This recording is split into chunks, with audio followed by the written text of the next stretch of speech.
설마 했지만 결국 윤석열이 최상병 특검법에 대해서 거부권을 행사했습니다. 벌써 10번째 거부권 행사인데 이승만의 45회에 이어서 두 번째로 많은 숫자고, 집권 기간을 감안하면 대한민국 정부 수립 이래 최다 횟수의 거부권 행사입니다. 이번 시간 주제는 최상병 특검 거부권 행사입니다. 함께 하실 분은 정유실님입니다. 안녕하세요. 정유실입니다. 전 윤석열 대통령한테 거는 기대가 별로 없기 때문에 이번에도 거부권 행사를 하지 않을까 싶었기 때문에 놀랍진 않지만, 그래도 최상병 특검법을 거부권을 행사를 했다는 그 자체는 굉장히 실망스럽습니다. 보수가 내세우는 가장 중요한 가치가 애국이잖아요. 그렇죠. 정말 너무 나이 어린 병사가 어처구니 없게 죽음을 당했는데, 이 죽음에 대한 진실을 밝히고 수사를 하는 과정에서 외압이 있었던 게 아닌가 하는 이런 의혹의 실체를 규명하고자 하는 국회의 결정에 대통령이 거부권을 행사한 거는 이해할 수가 없습니다. 이거는 명백한 삼권 분립에도 위배가 되는 거라고 보여지고요. 그렇다면 이렇게 윤석열 대통령 측이 밝힌 최상병 특검에 대해서 거부권을 행사한 이유가 뭔가요? 정확하게? 네, 일단 대통령실은 여야 간의 합의가 없다, 또 관련 수사가 진행 중이다, 그리고 특검 구성이 야당 주도로 이루어진다, 또 대국민 브리핑 등에 대한 어떤 독소 조항을 담고 있다, 이런 걸 문제로 들면서 거부권을 행사하지 않을 수 없다, 이렇게 밝혔습니다. 정말 말이 안 되는 주장이고 실수가 나오는데요. 네. 이 최상병 특검법은 패스트 트랙을 거쳐서 이제 국회 본회의를 통과했잖아요. 경찰이나 공수처가 진작에 조사에 임했다면 이렇게 8개월씩이나 걸리는 패스트 트랙 절차를 밟아서 특검으로 오진 않았을 거잖아요. 그렇죠. 그리고 당시 국방부 장관이었던 이종섭을 호주 대사에 임명했었습니다. 그리고 차관을 이제 총선에 공천하는 등 이렇게 했었는데, 그런 지난 윤석 정부의 행태를 보면 공정성, 객관성은 고사하고 정말 명백하게 수사를 방해하고 있다, 이런 인상을 받을 수밖에 없죠. 그렇죠. 이 삼권 분립 정신을 위배한다고 주장하는 것도 굉장히 어처구니가 없어요. 그간에 13차례 특검이 실시가 됐었는데 윤석열, 한동훈 모두 특검에 파견된 검사들이었고 그 덕에 스타가 된 사람들이에요. 이 행정부의 권한을 과도하게 침해한다, 이 주장은 너무 터무니없습니다. 그리고 대부분 경찰이나 검찰 수사 종료 전에 특검이 설치됐었죠. 제가 웃음이 나온 게 행정부의 권한을 과도하게 침해하는 게 상권 분립에 위배된다고 했는데, 그렇다면 입법부의 권리는 완전히 침해한 거에 대해서 말이 없으니까 제가 웃음이 나온 거고요. 그리고 이제 정부하고 여당은 특검이 수사 과정을 브리핑을 할 수 있도록 열어둔 거에 대해서도 사생활 침해, 명예훼손, 그리고 이제 여론 재판을 통한 인권 침해로부터 국민들을 보호해야 할 국회가 오히려 인권 침해를 법으로 강제하는 독소 조항을 만드는 거, 이렇게 이제 트집을 잡고 있습니다.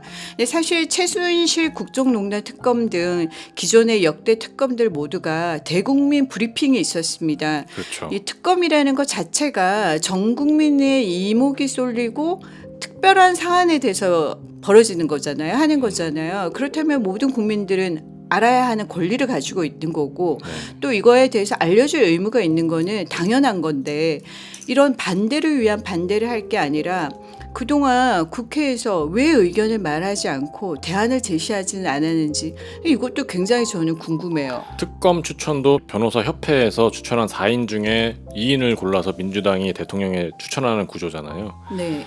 그 변협 인사 중에서 대통령이 최종 선택하는 거기 때문에 마치 민주당이 마음대로 특검을 추천하는 듯한 주장 역시 설득력이 없는 것 같습니다. 네, 그리고 지난 특검법들이 모두 여야 합의에 따라 처리되어 왔다, 이렇게 정부 여당이 주장을 하는데, 김대중 정부의 대북 송금 특검, 노무현 대통령 측근 비리 특검, 드루킹 특검, 이 모두 집권 여당이 이제 정권 운영에 어려움을 무릅쓰고 그런 권리를 포기했기 때문에 성사가 됐었던 거거든요.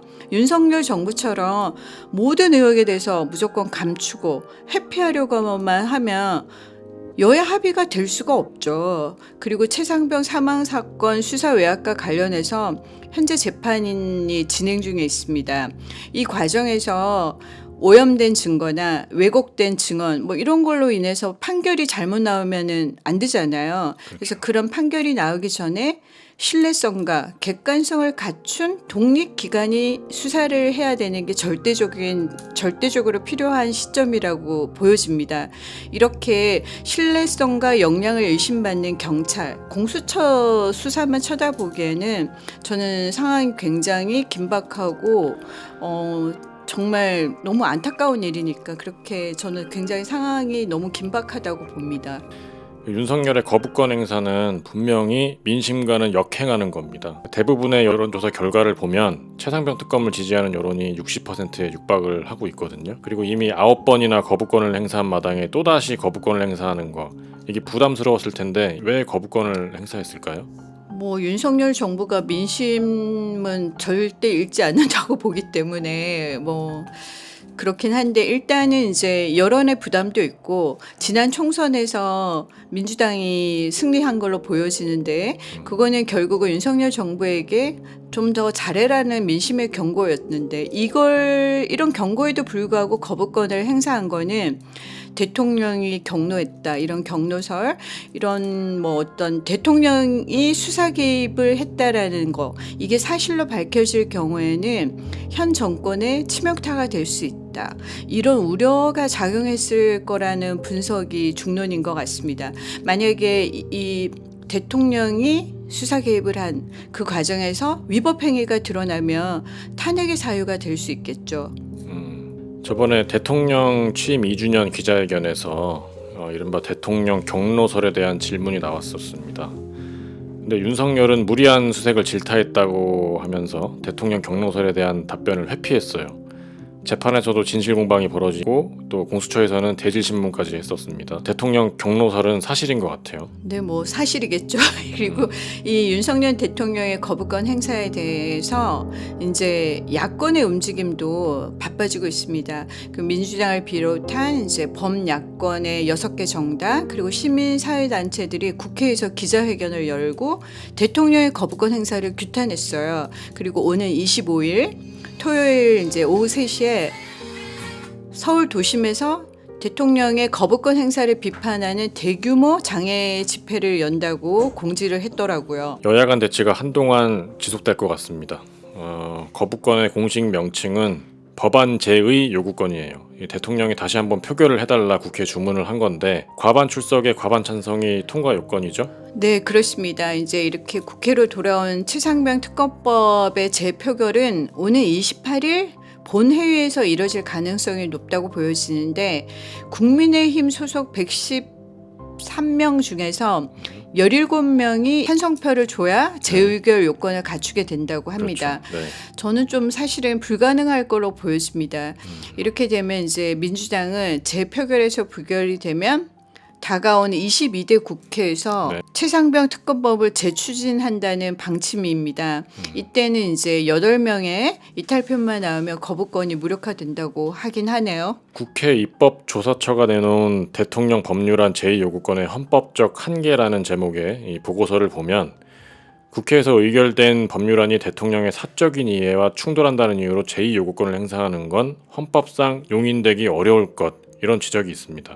대통령이 자신의 이해관계가 걸린 사건, 이를테면 김건희 특검법이라든지 최상병 특검법에 거부권을 행사하는 건 반헌법적 행위라는 거죠. 네, 그러니까 이제 윤석열 대통령은 헌법을 수호하기 위해 거부권을 행사한다라고 했지만 사실은 최상병 특검법 거부권 행사 자체가 위헌의 소지가 있다는 거죠. 네, 그렇죠. 윤석열은 국가와 국민의 이익이 아닌 자기 자신의 이익을 위해서 권한을 남용하고 있습니다. 해병대 수사단의 권한 박 압력을 행사하고 문제가 불거지자 이를 감추기 위해서 온갖 편법을 사용해 왔습니다.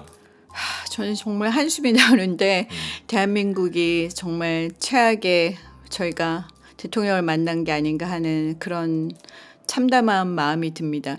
총선 패배 이후에 약간 몸을 낮추는 듯한 자세를 살짝 보였었는데 다시 결국은 검찰 인사를 단행해서 김건희 방패막을 쌓고 이제는 또 최상병 특검법을 거부하면서 국민과 완전히 맞서고 있습니다.